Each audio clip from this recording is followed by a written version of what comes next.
दोस्तों आप सभी का स्वागत है हमारे YouTube channel mental for education पे। दोस्तों आज के इस वीडियो में हम लोग कवर करने वाले हैं सर्वोच्च न्यायालय के बारे में। सर्वोच्च न्यायालय से जुड़े हुए टॉप 30 क्वेश्चन इस वीडियो में आपको कवर कराएंगे, जो आपके आने वाले सभी एग्जामों के लिए बहुत ही महत्वपूर्ण होगा। तो आप इस वीडियो को एंड तक देखें। और दोस्तों इसमें दिया गया डाटा आपको दिल से पसंद आए तो एक लाइक और एक सब्सक्राइब जरूर करके जाइएगा, ठीक है। चलिए दोस्तों आज के सेशन का हम लोग क्वेश्चन देख लेते हैं। तो हमारा पहला क्वेश्चन है दोस्तों, भारतीय संविधान के किस भाग में संघीय न्यायपालिका का उल्लेख है। तो दोस्तों भारतीय संविधान के भाग 5 में संघीय न्यायपालिका का उल्लेख है, ठीक है। इसलिए इसका डी ऑप्शन बिल्कुल सही जगह भाग 5, तो इसे आप ध्यान में रखिएगा।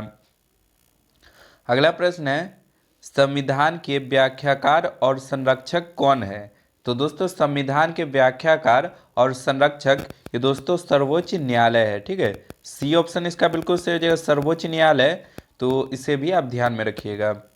अगला प्रश्न है दोस्तों, भारतीय संविधान की व्याख्या करने का मुख्य अधिकारी कौन है। तो दोस्तों भारतीय संविधान की व्याख्या करने का मुख्य अधिकारी दोस्तों ये है सर्वोच्च न्यायालय, ठीक है। डी ऑप्शन इसका बिल्कुल सही हो जाएगा, सर्वोच्च न्यायालय, तो इसे भी आप ध्यान में रखिएगा।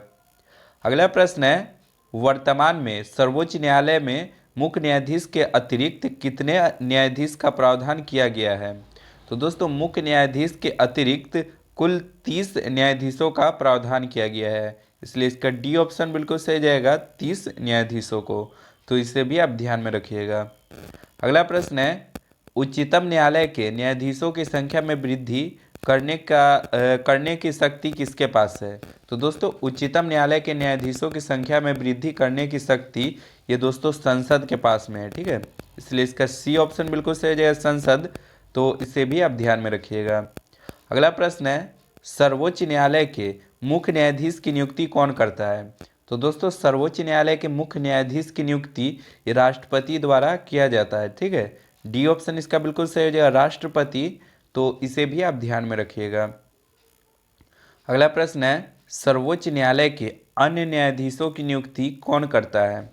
तो दोस्तों सर्वोच्च न्यायालय के अन्य न्यायाधीशों की नियुक्ति ये राष्ट्रपति द्वारा किया जाता है, ठीक है। ये ऑप्शन इसका बिल्कुल सही जगह राष्ट्रपति द्वारा, तो इसे भी आप ध्यान में रखिएगा। अगला प्रश्न है, सर्वोच्च न्यायालय में तदर्थ न्यायाधीशों की नियुक्ति किस देश की न्याय प्रणाली से प्रेरित है। तो दोस्तों सर्वोच्च न्यायालय में तदर्थ न्यायाधीशों की नियुक्ति दोस्तों फ्रांस देश की न्याय प्रणाली से प्रेरित है। डी ऑप्शन इसका बिल्कुल सही जाएगा, फ्रांस देश, तो इसे भी आप ध्यान में रखिएगा। अगला प्रश्न है, भारत के सर्वोच्च न्यायालय का एक न्यायाधीश कितनी उम्र तक अपने पद पर बना रह सकता है। तो दोस्तों भारत के सर्वोच्च न्यायालय का एक न्यायाधीश अपनी दोस्तों 65 वर्ष की उम्र तक अपने पद पर बना रह सकता है, ठीक है। इसलिए इसका ए ऑप्शन बिल्कुल सही है, 65 वर्ष की उम्र तक, तो इसे भी आप ध्यान में रखिएगा। अगला प्रश्न है, सर्वोच्च न्यायालय के न्यायाधीशों को उसके पद से केवल किन प्रमाणित आधारों पर हटाया जा सकता है।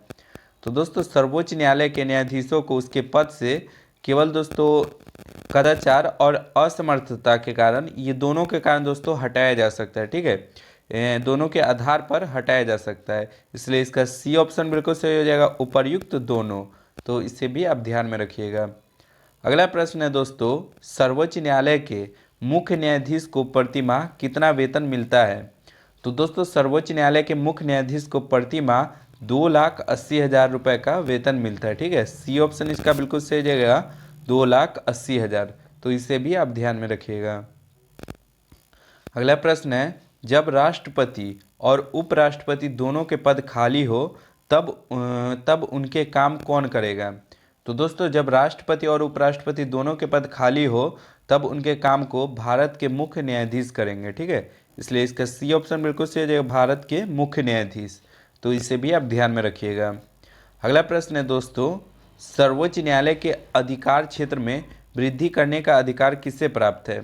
तो दोस्तों सर्वोच्च न्यायालय के अधिकार क्षेत्र में वृद्धि करने का अधिकार ये दोस्तों संसद को प्राप्त है, ठीक है।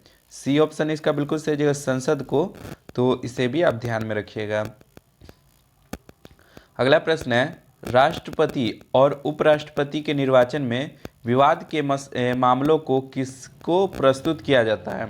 तो दोस्तों राष्ट्रपति और उपराष्ट्रपति के निर्वाचन में विवाद के मामले को दोस्तों ये प्रस्तुत किया जाता है भारत के उच्च न्यायालय के द्वारा, ठीक है। इसलिए इसका सी ऑप्शन बिल्कुल सही हो जाएगा, भारत के उच्च न्यायालय को।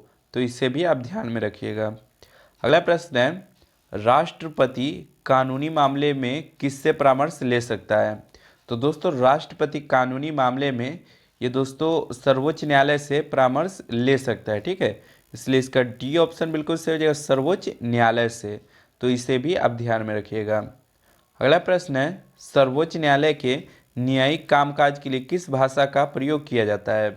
तो दोस्तों सर्वोच्च न्यायालय के न्यायिक कामकाज के लिए अंग्रेजी भाषा का प्रयोग किया जाता है, ठीक है। इसलिए इसका बी ऑप्शन बिल्कुल सही हो जाएगा। तो इसे भी आप ध्यान में रखिएगा। अगला प्रश्न है, सर्वोच्च न्यायालय किस संस्था का निरीक्षण कर सकता है? तो दोस्तों सर्वोच्च न्यायालय जो है वो अधीनस्थ न्यायालय का निरीक्षण कर सकता है, ठीक है। इसलिए इसका सी ऑप्शन बिल्कुल सही हो जाएगा, अधीनस्थ न्यायालय का। तो इसे भी आप ध्यान में रखिएगा। अगला प्रश्न है दोस्तों, भारत में न्यायपालिका का स्वरूप है?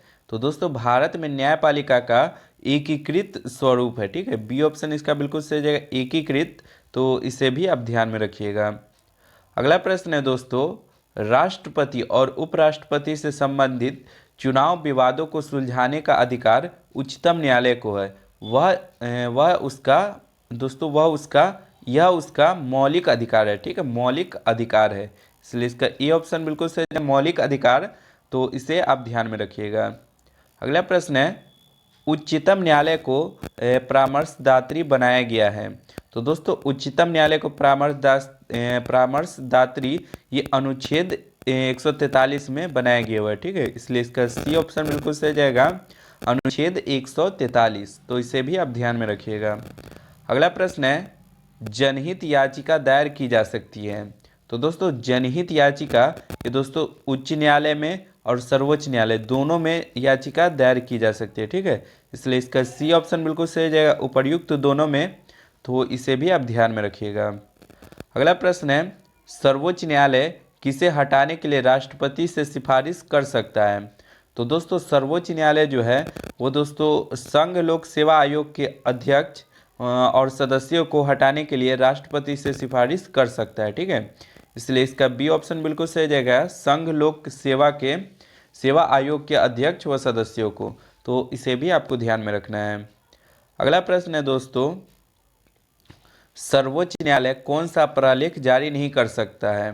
तो दोस्तों सर्वोच्च न्यायालय ये दोस्तों निषेधाज्ञा प्रलेख ये जारी नहीं कर सकता है, ठीक है। इसलिए इसका बी ऑप्शन बिल्कुल सही जाएगा, निषेधाज्ञा।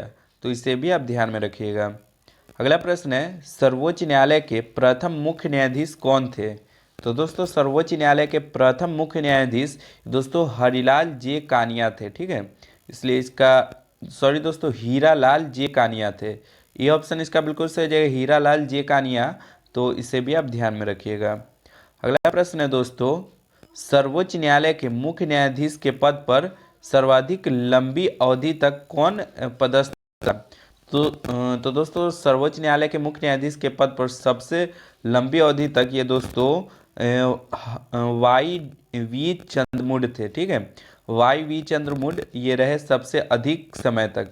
डी ऑप्शन इसका बिल्कुल सही हो जाएगा, वाई वी चंद्रमूड। तो इसे भी आप ध्यान में रखिएगा। अगला प्रश्न है, सर्वोच्च न्यायालय के मुख्य न्यायाधीश के पद पर सबसे कम समय तक कौन आसीन रहा? तो दोस्तों सबसे कम समय तक ये दोस्तों कमल नारायण सिंह थे, ठीक है। इसलिए इसका सी ऑप्शन बिल्कुल सही, कमल नारायण सिंह। तो इसे भी आप ध्यान में रखिएगा।